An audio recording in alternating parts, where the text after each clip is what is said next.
UV flatbed area. Dito naman po yung PC. Ito po yung ginagamit ko sa pag layout ng mga files.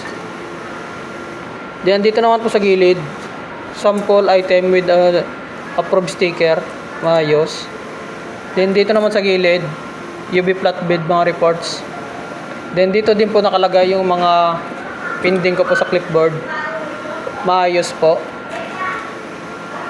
Then dito po sa baba po, dito po yung basurahan ko, maayos din po dahil natapon na yung basura.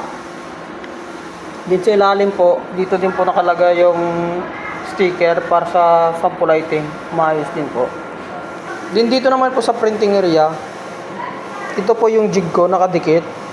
Bali may guideline po siya para sa printing.